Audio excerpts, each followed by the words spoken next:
Mobile ತೆಗಿರೋಣ ಒಂಚೂರು. Mobile ಎಲ್ಲ check ಮಾಡ್ತೀನಿ. ಯಾಕೆ ಕ್ಯಾಮ್ರಾಮನ್ಗಳೆಲ್ಲ ನಿಮಗೆ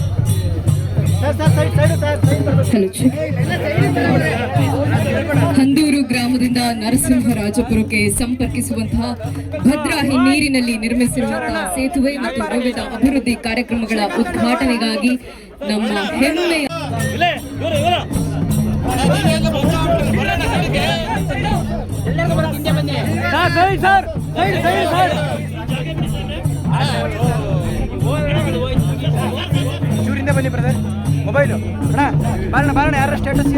ನಮ್ಮ ಮಲೆನಾಡಿಗರಿಗೆ ಬಹು ಸಂತಸದ ಸುದ್ದಿಯಾಗಿ ಈ ಒಂದು ಸೇತುವೆಯ ಉದ್ಘಾಟನೆ ಮೂಡಿ ಬಂದಿದೆ. ಯಾಕಂದ್ರೆ ಇದೊಂದು ಕೇವಲ ಸೇತುವೆಯಾಗಿಲ್ಲ, 30 ಕಿಲೋಮೀಟರ್ ಸುತ್ತಿ ಬಳಸಿ ಹೋಗಬೇಕಾದಂತಹ ದಾರಿಯನ್ನ ಕೇವಲ 3-4 ಕಿಲೋಮೀಟರ್ ನಲ್ಲಿ ಸಂಚರಿಸುವ ಹಾಗೆ ಅದ್ಭುತವಾದ ಯೋಜನೆಯನ್ನ ಈ ಒಂದು ಸೇತುವೆಯ ಮೂಲಕ ನಮಗೆ ನೀಡಿದ್ದಾರೆ ನಮ್ಮ ಹೆಮ್ಮೆಯ ಜನನಾಯಕರಾಗಿರುವಂತಹ ಸನ್ಮಾನ್ಯ ಶ್ರೀಯುತ ಸಿದ್ದರಾಮಯ್ಯನವರು. ಸುಮಾರು 34.86 ಕೋಟಿ ವೆಚ್ಚದಲ್ಲಿ ನಿರ್ಮಾಣವಾಗಿರುವಂತಹ ಈ ಒಂದು ಸೇತುವೆ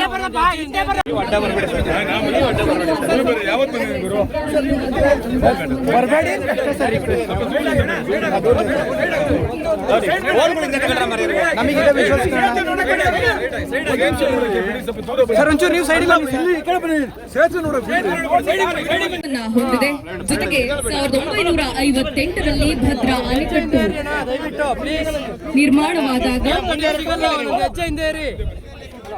ಇಲ್ಲಿನ ಅನೇಕ ಹಳ್ಳಿಗಳು ಹಾಗೆ ಮನೆಗಳು ಎಲ್ಲವೂ ಕೂಡ ಮುಳುಗಿ ಹೋಗಿತ್ತು. ಕೇವಲ ಅದು ಮುಳುಗಿ ಹೋಗಿತ್ತು ಕೇವಲ ಅವರ ಮನೆಗಳು ಮಾತ್ರವಲ್ಲ, ನಮ್ಮ ಮಲೆನಾಡಿಗರಿಗೆ ಅವರ ಜಮೀನು ಅಂತಂದ್ರೆ ಬಹುಶಃ ಅವರ ಮಕ್ಕಳು ಹೇಗಿರ್ತಾರೋ ಹಾಗೆ ಅವರಿಗೆ ಮನೆ ಜಮೀನು ಅದೇ ರೀತಿಯ ಸಂಬಂಧವನ್ನು ಹೊಂದಿರ್ತಾರೆ.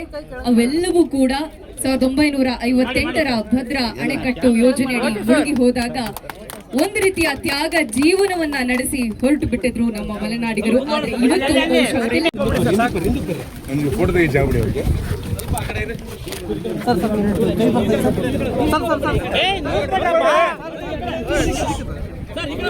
ನೀನು ಅಡ್ಡ ತಗೊಂಡ್ಬರ್ಬೇಡ ಕ್ಯಾಮ್ರಾಗಳಿಗೆ.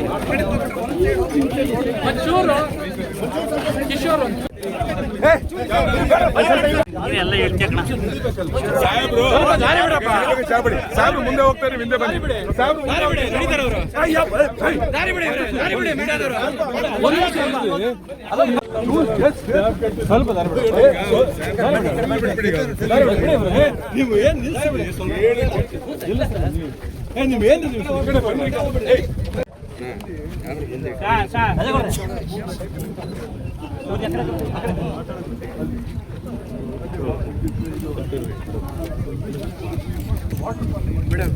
ಚೆಕ್ ಡ್ಯಾಮ್ ಕಟ್ಟಿದ್ರೆ ಒಂದು 600-700 ಎಕರೆಗೆ ನೀರಾವರಿಗೆ ಅನುಕೂಲ ಆಗುತ್ತೆ.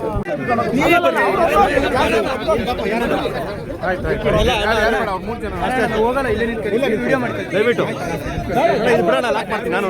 ಯಾರು ಹೋಗಿ ಯಾರು ಬೇಡ ಹೋಗಲ್ಲ, ಬಿಡ್ತಾಯಿಲ್ಲ ಸರ್.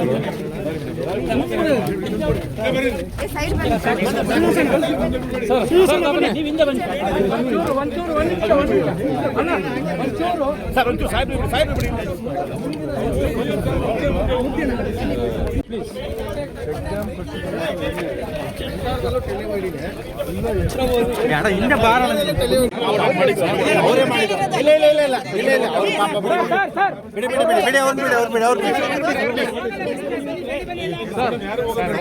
ನಮ್ಮ ವಿಧಾನಸಭಾ ಕ್ಷೇತ್ರದ ಶಾಸಕರ ಪಾತ್ರ ಬಹಳಾನೇ ಹಿರಿದು ಶ್ರೀಯುತ ಟಿ.ಡಿ. ರಾಜೇಗೌಡರು ಮಾನ್ಯ ಅಧ್ಯಕ್ಷರು ಕರ್ನಾಟಕ ನವೀಕರಿಸಬಹುದಾದ ಇಂಧನ ಅಭಿವೃದ್ಧಿ ನಿಗಮ ನೇಮಿತ ಹಾಗೆ ನಿರ್ಭೀತ, ನಿಷ್ಪಕ್ಷಪಾತ, ವಿಶ್ವಾಸಾರ್ಹ ಸುದ್ದಿಗಳಿಗೆ ಮತ್ತೊಂದು ಹೆಸರಾಗಿರುವಂತ ನ್ಯೂಸ್ 18 ಕನ್ನಡ ಈಗ ಆಪ್ನಲ್ಲೂ ಲಭ್ಯವಿದೆ. ದಯವಿಟ್ಟು ಇಲ್ಲಿರುವ QR ಕೋಡ್ ಅನ್ನ ಸ್ಕ್ಯಾನ್ ಮಾಡಿಕೊಂಡು ಆಪ್ ಅನ್ನ ಡೌನ್ಲೋಡ್ ಮಾಡೋದಕ್ಕೆ ಮರಿಬೇಡಿ. ನಿಮ್ಮ ಬೆಂಬಲ ಹೀಗೆ ಸದಾ ನಮ್ಮೊಂದಿಗಿರಲಿ. ಧನ್ಯವಾದ.